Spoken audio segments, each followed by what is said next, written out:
दूध उत्पादकांना दिलासा देणारा निर्णय राज्य सरकारने घेतलाय। दूध खरेदी आणि विक्रीच्या दरात 2 रुपयांनी वाढ करण्याचा निर्णय सरकारने घेतला असून 1 जुलैपासून हे नवीन दर लागू होणार आहेत। राज्य सरकारच्या निर्णयाचा राज्यातल्या दुग्ध व्यवसाय करणाऱ्या 30 लाख शेतकऱ्यांना लाभ होणार आहे। शेतीपूरक व्यवसाय म्हणून पशुसंवर्धन आणि दुग्ध व्यवसाय फायदेना हा व्यवसाय करणं अडचणीचं झालंय। मात्र या दरवाढीमुळे दूध उत्पादक शेतकऱ्यांना थोडाफार दिलासा मिळणार आहे।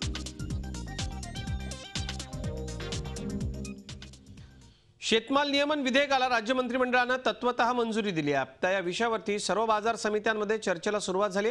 शेतकऱ्यांना या विधेयकाच्या तरतुदीविषयी फारशी माहिती नाहीये, मात्र व्यापारी आणि बाजार समिती संचालक या निर्णयामुळे सावध झालेत। येऊ घातलेल्या नवीन विधेयकासंदर्भात नाशिकच्या बाजार समितीतील व्यापारी आणि बाजार समितीच्या प्रतिनिधींशी आमचे प्रतिनिधी योगेश खरे यांनी केलेली ही खास बातचीत। महाराष्ट्र सरकारनं आता कृषी उत्पन्न बाजार समितीमध्ये भाजीपाला आणि त्याचबरोबर फळं विकण्यासाठीची मुक्त व्यवस्था केलेली आहे। एपीएमसी मध्ये नाही विकला तरी चालेल, शेतकरी आता बाहेरही विकू शकतो। मात्र याचे फायदे काय, तोटे हे जाणून घेऊया, शेतकऱ्यांना काय वाटतं हे जाणून घेऊया। जो काही सरकारने निर्णय घेतला आहे मुक्त करण्याचा, तुम्हाला काय वाटतं, काय फायदा होऊ शकेल? आम्हाला याचा फायदा निलव पद्धतीनं झालं तर फायदा, जे बाहेर माल घेतला त्याच्यात ते काही व्यापारी पळून जातात, त्यामुळे आम्हाला त्याचा काही प्रूफ राहत नाही, काही राहत नाही। त्यापेक्षा इथं जे होतं ते चांगलं आहे, योग्य। म्हणजे बाजार समिती योग्य आहे असं तुम्हाला वाटतं? तुला काय वाटतं? यांनी जे सांगितलं त्याला मी सहमत आहे, हेच योग्य आहे बॉस, तेच योग्य आहे। पण मग तुम्ही डायरेक्ट आता सरकारने असं म्हटलं की तुम्ही डायरेक्ट घरोघरी विकू शकतात, किरकोळ व्यापाऱ्याला विकारू शकतात किंवा दुसऱ्यांनाही विकू शकतात, त्यामुळे तुम्हाला जास्त फायदा मिळेल असं वाटतं, पैसे जास्त मिळतील असं वाटतं? नाही, त्याच्यापासून फायदा नाही मिळणार, कारण व्यापारी वगैरे पळून जर गेले तर आमच्या पैशाला जबाबदार कोण? त्याच्यापेक्षा एक आडत असलेली ती योग्य आहे आमच्यासाठी। तशी योग्य आहे, ओके। पण निर्बंध हे बंधनामध्ये असलेले योग्य वाटतंय। कृषी उत्पन्न बाजार समितीचे या ठिकाणी आपल्यासोबत सभापती आपल्यासोबत आहेत। सर, नेमकं काय वाटतंय तुम्हाला, या निर्णयामुळे काय फरक पडू शकेल, शेतकऱ्यांचा फायदा होईल का? नाही, याच्यामध्ये या निर्णयामुळे शेतकरी सगळ्यात महत्त्वाचा दुवा आहे आणि शेतकरी म्हणूनच एपीएमसी आहे आणि याच्यामध्ये आम्ही शेतकऱ्यांच्या बाजूने आहे आणि म्हणून शेतकऱ्यांच्या दृष्टिकोनातून जर त्या ठिकाणी या मार्केटमध्ये आणलं तर मार्केटमध्ये ओपन निलाव होतो आणि ओपन निलाव झाल्यामुळं शेतकऱ्याला त्या ठिकाणी 2 पैसे जास्त मिळतात। जर शेतकऱ्याला वाटलं का माल द्यायचा नाही, निलाव होऊ नये बी, तर शेतकऱ्याला तो अधिकार आहे की कॅन्सल करायचा आणि म्हणून शेतकऱ्याला 2 पैसे जर मिळायचे असेल तर या एपीएमसीमध्ये येऊन व्यापारी जास्त राहतात, कॉम्पिटिशन होतं आणि कॉम्पिटिशनमध्ये शेतकऱ्याला त्या ठिकाणी 2 पैसे जास्त मिळतात। व्यापारी म्हणून तुम्हाला काय वाटतं, या व्यवस्थेमध्ये फायदा होऊ शकेल?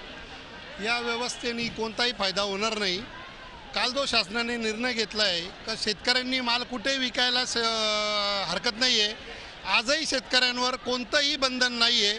उलट कृषी उत्पन्न बाजार समितीच्या आवारामध्ये माल विकल्यामुळे शेतकऱ्यांना त्यांचा माल छोटे छोटे व्यापारी स्पर्धात्मकरित्या खरेदी करता आणि त्यांच्या पैशाची हमी एपीएमसी घेते। इथं रोज व्यापारी इथं जमून जो माल परचेस केला जातो त्याच्यामुळे पैसे बुडण्याची भीती नसते। आणि दुसरं, शासनाने जे म्हटलं आहे तर बाहेर माल विकल्याने बाजारची फी शेतकऱ्यांना भरावी लागणार नाही।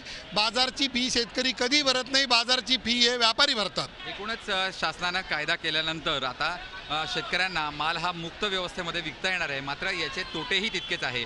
त्याचा गंभीरतेने विचार करून हा कायदा करण्याची गरज आहे, अन्यथा या कायद्यामुळे शेतकरी अधिक अडचणीत येईल। व्हिडिओ जर्नलिस्ट मंगेशसह योगेश खरे, झी मीडिया, नाशिक। कुक्कुटपालन व्यवसाय हा शेतकऱ्यांकरता वरदान ठरतोय, उत्पन्नाचा शाश्वत मार्ग बनत चाललाय। शेती पिकाला हमीभावाची शाश्वती नसल्यानं शेती आदबट्ट्याचा व्यवसाय बनलाय। शेतकरी शेतीपूरक व्यवसायाकडे वळू लागलेत। इंदापूर तालुक्यातल्या कालठणच्या एका शेतकऱ्यानं कुक्कुटपालनातून प्रगतीचा मार्ग शोधलाय। इंदापूर तालुक्यातल्या कालठण नंबर 1 या गावातील जगताप कुटुंबानं आपल्या गावाच्या नावाप्रमाणे शेतीपूरक उद्योगात प्रथम क्रमांक मिळवला। शेतीपेक्षा शेतीपूरक व्यवसाय फायदेशीर होऊ शकतो हे अविनाश जगताप यांनी कुक्कुटपालन व्यवसायातून दाखवून दिले। त्यांनी आपल्या शेतातील 10 गुंठ्यातून 75 बाय 30 फुटाचे 3 पोल्ट्री शेड उभारले असून शेडच्या दोन्ही बाजूला लहान आकाराची लोखंडी जाळी बसवली आहे। यासाठी त्यांना 3.5 लाख रुपये खर्च आला। जगताप हे अहमदनगर जिल्ह्यातील कमल हॅचरीज मधून गावरान कोंबडीच्या डीपे आणि क्रॉस या उपजातीची लहान पिल्लं आणून त्याचं विशिष्ट कालावधीपर्यंत पालन करून त्याची विक्री करतात। या लहान पिल्लांना थंडीचा त्रास होऊ नये म्हणून ठराविक प्रमाणात शेडमध्ये उष्णता ठेवावी लागते। त्यासाठी जगताप यांनी शेडमध्ये 200 वॅट्सच्या विजेच्या बल्बाची व्यवस्था केली आहे। दर 3 महिन्यांनी ते 3,500 कोंबडीची पिल्लं आणतात। आज त्यांच्याकडे एकूण 10,000 कोंबड्या आहेत। हे धंद्यासाठी अनुभवातून सगळं शिकत आलोय, त्यामुळे ह्यासाठी आम्हाला कोणाची डॉक्टरची गरज काय नाही. आम्ही सर्व घरची मंडळी सगळं करू शकतो, सांभाळू शकतो. आजपर्यंत तोटाही काय सुद्धा आलेला नाही धंद्यात. बरोबरी होती, पण 12 महिन्याची जर सरासरी काढली तर तोटा ह्या धंद्यात येत नाही. कोंबड्यांची विशेष काळजी घ्यावी लागते. पोल्ट्री जगताप यांनी काँक्रिटीकरण केलं असून त्यावर साळीची कूस अंथरली आहे. त्यामुळे कोंबडीची विष्ठा त्याला चिकटून राहते, त्यामुळे रोगराईला आळा बसतो. पोल्ट्रीतील लहान पिल्लांना वेळच्या वेळेवर विविध लसीकरण द्यावं लागतं. लहान पिल्लांमध्ये रोगप्रतिकारशक्ती वाढवण्यासाठी ते आवश्यक असतं. या कोंबड्यांना वेळेवर खाद्य आणि पाणी देणं आवश्यक असतं. पाण्यासाठी जगताप यांनी पोल्ट्रीत ड्रीपची व्यवस्था केली आहे. पिल्ला आल्यानंतर आम्ही त्यांना गुळ पाणी देतो पाण्यातून. दुसऱ्या दिवशी आम्ही ट्रेसविल आणि लेगझिन पावडर किंवा मॉक्झॉल्टेन अँटीबायोटिक म्हणून 3 दिवस कुठलाही डोस द्यायला लागतो. त्यासोबत ट्रेसविल म्हणून द्यायला लागतो. पक्ष्यांना ताण येतो बाहेरून पक्षी प्रवासात आल्यामुळे, त्यासाठी ट्रेसविल म्हणून देतो. 100 पक्षाला 500 ml, असं 3000 पक्षाला 150 ml 3 दिवस डोस द्यायचा. पोल्ट्रीत नर आणि मादीचं प्रमाण राखणं आवश्यक असतं. 3000 पक्ष्यांमध्ये 1500 नर आणि 1500 मादी असे प्रमाण जगताप याने ठेवलं आहे. दर 3 महिन्याला या पक्षाची विक्री केली जाते. कोंबडीला प्रति किलो 90 ते 160 रुपये मिळतो. एका पक्षाचं वजन 1 किलो पर्यंत भरतं. जगताप यांनी कोंबड्याच्या विक्रीतून दर 3 महिन्याला 4 लाख रुपये मिळवले. एका कोंबडीस 3 महिन्याला पोषणासाठी 95 रुपये खर्च येतो. तो वजा जाता प्रत्येक पक्षामागे सरासरी 40 रुपये नफा मिळतो. मुलांनी आपलं डोक्यात आणून सनी लई अजिबातच भाव मिळायचा नाही, काय नाही शेती ऊसाचा. मग डोक्यात आणून सनी आपलं हे पक्ष्यांचं केलं, राहत्यात आपलं चांगलं 2-3 लाख रुपये महिन्याला. पोल्ट्रीतील कोंबड्याच्या विष्ठेपासून जगताप यांना 3 महिन्याला 80 पिशव्या खत मिळतं. या कोंबडी खताला मोठी मागणी असते. मात्र जगताप या खताची विक्री न करता आपल्या शेतात टाकतात. त्यामुळे त्यांचं शेती उत्पादन वाढलंय. एका शेडला साधारणतः 75 बाय 30 75 फूट लांब 30 फूट रुंदीचं असं शेड आहे. शेडला साधारणतः 3.5 लाख रुपये भांडी, पाण्याचा ड्रिपचं सिस्टीम, सगळे ऑटोमॅटिक पडदे, लाईट फिटिंग, 3.5 लाख रुपये खर्च एका शेडसाठी होतो. आज उसाला किती भाव मिळेल याची खात्री राहिलेली नाही. मात्र अशा शेतीपूरक जोडधंद्यातून मिळणाऱ्या उत्पन्नाची हमी शेतकऱ्याला मिळाली असून त्यामुळे शेतकरी कुक्कुटपालनाकडे वळू लागलाय. जगताप यांच्याप्रमाणेच इतर शेतकऱ्यांनी शेतीपूरक व्यवसायाची कास धरल्यास शेतकऱ्यांना चांगले दिवस येतील. Javed Mulani, Zee media, Indapur.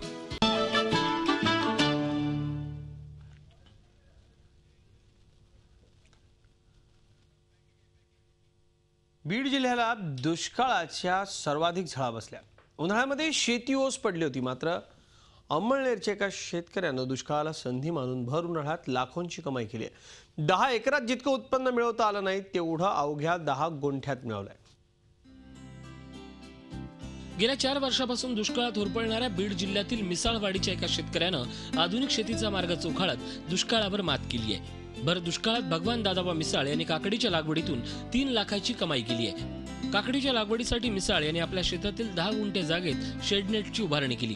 त्यासाठी त्यांना 7.5 लाख रुपये खर्च आला. मिसाळ यांनी बँकेकडून 5 लाख रुपयाचं कर्ज घेतलं. त्यातून शेडनेटमध्ये आधुनिक तंत्रज्ञानाचा वापर करून काकडीची लागवड केली. दुष्काळाच्या मानाने बाकीचे पिकं गेले आणि थोड्या पाणी हे पीक 1-1.5 लाख रुपयाचं होत आले. आता होईल ती पुढं, आता काय होईल ते समजा, पुढं काय होईल ती होईल आता समजा. पण व्यवस्थित झाले आता हा चालू. आता सध्या पाणी बी त्याच्या कामापुरतं मिळते आणि पिकं बी व्यवस्थित निमार्द पिकं आले. पुणे परिसरातील यवतमधून मिसाळ यांनी काकडीची 24,000 रुपये आणून झिगझॅग पद्धतीने एप्रिल महिन्यात लागवड केली होती. त्याने ठिबक आणि मल्चिंगचा वापर केला. मिसाळ यांनी पाण्यासाठी शेततलाव बांधला. त्यामुळे त्यांना पाण्याची चिंता नव्हती. मे महिन्यापासून मिसाळ यांच्या शेतात काकडीच्या उत्पादनाला सुरुवात झाली. पहिल्या तोडीत 250 किलो काकडी मिळाली. अंमळनेर बाजारात त्यांना 35 रुपये किलो भाव मिळाला. आतापर्यंत त्यांना 7 टन उत्पादन मिळालं असून पुढच्या 2 महिन्यात आणखीन 15 टनापर्यंत उत्पन्न मिळण्याची शक्यता मिसाळ यांनी व्यक्त केली आहे. 1 मे 2016 रोजी माझं उत्पादन चालू झालं. आज उत्पादन सुरू होऊन 1.5 महिना झालं. 7 ते 7.5 टनापर्यंत माझं उत्पादन कंप्लीट झालं. मी पूर्ण केलेलं आहे. मी हे उत्पादन अजून 1.5 महिना, हा प्लॉट 90 दिवस म्हणजे अजून 1.5 महिना चालेल. 30 जुलैपर्यंत चालेल. अजून 6 ते 7 टनाची मला अपेक्षा आहे. भगवान मिसाळ यांचा मुलगा अनिल हा पशुधन पर्यवेक्षक असून येत्या काळात अहमदनगर, पुणे, नाशिक येथील मॉलमध्ये काकडीची विक्री करण्याचा त्यांचा मानस आहे. आमच्या मुलाने आता हे शेड नीट केलं, याच्यात काकडी लावली. या काकडीपासून आमचा फायदा झाला. आणि आम्ही सुखी झालो. आमचे आता आठवड्या बरेचसे पैसे होते आणि आमच्या लेकांनी चांगलं केल्यामुळे आम्ही खुश झालो. मिसाळ कुटुंबानं अवघ्या 10 गुंठ्यात काकडीची लागवड करून 3 महिन्यात चांगली कमाई केली आहे. मिसाळ यांचा शाश्वत शेतीचा हा प्रयोग शेतकऱ्यांसाठी प्रेरणादायी असून कमी जागेत शेडनेटचा योग्य वापर केल्यास जास्तीत जास्त उत्पन्न मिळवता येतं. लक्ष्मीकांत रुईकर, झी मीडिया, बीड. आणि आता आपल्याबरोबर जलसंधारण विभागाचे विभाग प्रमुख डॉक्टर सुभाष टाले आहेत. आपण त्यांच्याशी या विषयावरती पीक पाणीमध्ये आपलं. डॉक्टर टाले, सध्या पावसानं काही भागात जोर धरला तर काही ठिकाणी बळीराजा आभाळाकडे डोळे लावून पावसाची वाट बघतोय. पडलेल्या पावसानं शेतात ओलावा कसा टिकवून ठेवावा, कमी पाण्यामध्ये पिकांची काळजी कशी घेतली पाहिजे, या सगळ्याची उत्तरं आम्हाला हवी आहेत. आपण या सगळ्या संदर्भामध्ये शेतकऱ्यांना काय मार्गदर्शन कराल? आत्ता अजून राज्याच्या काही भागात पेरणी झाली आहे तर काही भागामध्ये अजूनही पेरणी बाकी आहे. शेतकऱ्यांनी पावसाचं पाणी कसं साठवावं आणि ही एकूण पाण्याचं प्रमाण बघून कशी पेरणी करणं आवश्यक आहे, विशेषतः विदर्भातल्या क्षारयुक्त जमिनीत कुठली काळजी घ्यावी? आता या पूर्णा नदीच्या खोऱ्यातला जो हा खारपट्टा आहे, साधारणतः विदर्भामध्ये या 3 जिल्ह्यांमध्ये अमरावती, अकोला आणि बुलढाणा तिन्ही जिल्हे मिळून एक 4,70,000 हेक्टर क्षेत्र बाधित आहे. यामध्ये साधारणतः 894 गावांचा समावेश आहे, साधारण 16 तालुक्यातल्या. आणि एक थोडासा भाग मलकापूर तालुक्यानंतर जो जळगाव जिल्ह्याचा भाग लागतो त्याच्यामध्ये मुक्ताईनगर तालुक्यामध्ये ही नदी मलकापूर तालुक्यातून पुढे चांगदेवच्या गावा देवस्थानापर्यंत जाऊन ही तापीला मिळते. तर तिकडची काही गावं आहेत. परंतु हा पूर्ण गाळाचा प्रदेश आहे, परंतु हा क्षारयुक्त आहे, खार आहे आणि जमिनीतलं पाणी सुद्धा खार आहे. आता डॉक्टर, आणखी एक महत्त्वाचा मुद्दा आहे ज्याची काळजी आता येत्या काळामध्ये दिसते ती म्हणजे पावसाचा खंड पडला, ओढ दिली पावसानं तर काय काळजी घ्यावी, कारण पेरण्यांना किती दिवस थांबता येईल अशी शंका बळीराजाच्या मनात होती. अनेकांनी त्यामुळे पेरण्या करून टाकल्यात. बोलूया त्या विषयावरती एका ब्रेकनंतर. पावसाचा खंड पडल्यानंतर मोठा एकूण शेतकऱ्याला काळजीचा काळ तो असतो. डॉक्टर साहेब, काय नेमकी काळजी या सगळ्या काळामध्ये घ्यावी? आता आम्ही या संदर्भामध्ये असं बघा की साधारण आमच्याकडे सगळंच राज्यामध्ये काही सगळ्याच भागांमध्ये शेतीमध्ये पाणी उपलब्ध आहे असं नाही, कारण आमची जवळपास 80 ते 85% कोरडवाहू आहे. आणि त्याच्यामुळे आम्हाला पाण्याचे स्रोत सुद्धा काही भागांमध्ये आमचे नाही आहेत. म्हणजे विहिरी नाही आहेत, काही भाग इतका कोरडवाहू आहे की विहिरींना पाणी नाही. मग अशी पाण्याचे स्रोत नसताना आम्हाला एक आहे की आम्ही आज शासनाच्या माध्यमातून शासन फार मोठ्या प्रमाणामध्ये शेततळ्याची योजना राबवत आहे की जेणेकरून आता जे सुरुवातीचे पाऊस आहेत की जे आता आम्ही मूलस्थानी जलसंधारण तर करणारच आहोत. आताच आपण त्याच्यावर अनेक सगळ्यांच्या पद्धतीवर विचार केला, पण उर्वरित पाणी आम्हाला शेततळ्यामध्ये गोळा करायचं आहे जिथे पाण्याचे स्रोत नाहीत ज्या शेतकऱ्यांकडे, पण शेततळ आहे. आता शेततळ्यामध्ये पाणी ज्यांनी गोळा आम्ही करू, याचा अर्थ असा आहे की 30 मीटर बाय 30 मीटर आणि 3 मीटरचं खोल जर शेततळ असेल आणि ही जी काही शेतातून वाहून जाणारी अपदाव आम्ही जेव्हा ती शेताच्या बाहेर नदी नाल्यांमध्ये वाहून जाणार आहे ही जर आमच्या शेततळ्यामध्ये जमा केली तर आम्हाला जर एक 30 मीटर बाय 30 मीटरचं शेततळ जर भरलं तर आमच्याकडे 1972 घनमीटर पाणी राहणार आहे. डॉक्टर साहेब, शेतीमध्ये वाफे तयार करत असताना आत्ताच्या काळामध्ये फार महत्त्वाचं आहे की वाफे तयार करत असताना आत्ताचा जो काळ आहे त्याच्यामध्ये बऱ्याच शेतकऱ्यांना प्रश्न असा पडतो की वाफे तयार करताना आपण कुठली पद्धत अवलंबावी? काय सांगाल आपण, कुठली पद्धत योग्य आहे? आता पहा की अलीकडे आम्ही शेतकरी खूप आता नवीन तंत्रज्ञानाचा निश्चित विचार करतात, अवलंब करतात. त्या दृष्टीने आम्ही विचार केला तर आता आम्ही मोठ्या प्रमाणामध्ये रुंद गादी वाफा पद्धतीचा प्रचार आपण करतोय की ज्याने या पावसाच्या पाण्याचं व्यवस्थापन खूप चांगलं होऊन पावसाचा ओलावाही शेताला कमी पडत नाही आणि हवेचंही प्रमाण सगळ्यात जास्त मिळतं. पिकांना, मुळांना पाण्याचं आणि हवेचं प्रमाण सुद्धा पाहिजे त्या प्रमाणात मिळतं. याच्यासाठी आम्ही रुंद गादी वाफा पद्धती यंत्राचा वापर केला पाहिजे. रुंद गादी वाफा पद्धतीचं यंत्र जर आम्ही वापरून पेरणी केली तर निश्चितपणे आमचं पेरणी जी आहे ती. सुभाष टाले, आपण आज पीक पाणीमध्ये आलात, आमच्या शेतकरी बंधूंना खूप मोलाचं मार्गदर्शन केलं. खरं तर आता वेळ कमी आहे त्यामुळे आपल्याला अपरिहार्यतेमुळे थांबायला लागतंय. आपले मनपूर्वक आभार. पीक पाणीमध्ये इथेच थांबतोय. ताज्या बातम्यांसाठी पाहत राहा झी 24 तास. राहा एक पाऊल पुढे.